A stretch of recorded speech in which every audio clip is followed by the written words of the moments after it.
The idea for the ammo armor came about around 4 years ago. We were looking at the marketplace for a product for ourselves that would help protect magazines when they weren't being used in the firearm.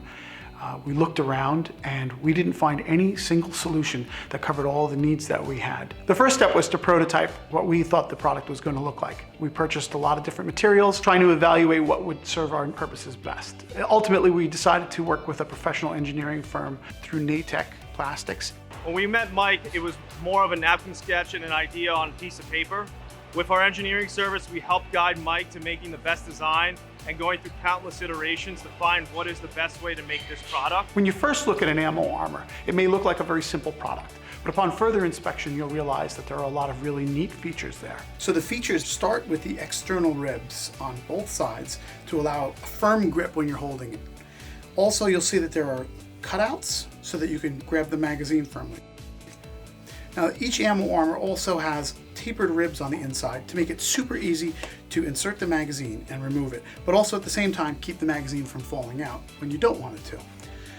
Additionally, in every design, we incorporate an air pocket at the top. As you'll see, the magazine is slightly shorter than each ammo armor. That creates a safe space at the top in case you were to ever drop your magazines. No contact can come to the top round.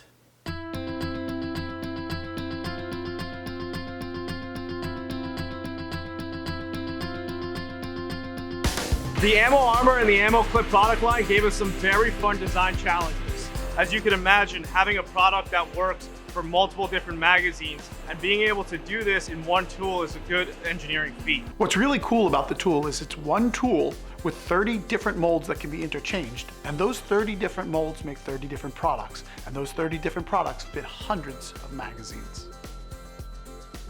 When it's on the bench, we disassemble the tool down to its bare bones set, and then we put in the SKU that's being called upon.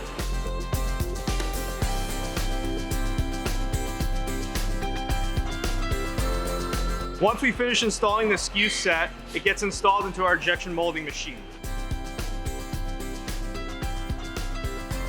So when you make a product that you have no experience with, like we did with this injection molded plastic product, it's a very intense process. You go from knowing almost nothing at all about injection molding to knowing quite a lot in a short period of time.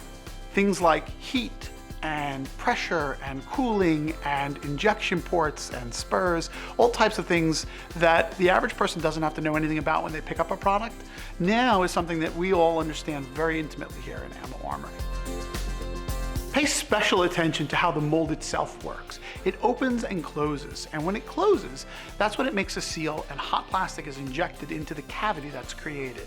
There's a cooling moment, and then the tool opens up again. And that point, it's already cooled off enough where the robotic arm can reach in and remove it from the core, and then place it on the conveyor belt. We then make sure that we follow the right process parameters based on what we've designated when we've approved the part. And if we see any deviations, we adjust to make sure we have the best part possible. We made a decision early on to build this product here in the United States. So from the design to the tooling to the actual production of the product, we employ multiple Americans. It was important to us that we kept those jobs here. After all, the product was invented here, it's manufactured here, and it's being sold to Americans. And we all have to do our part.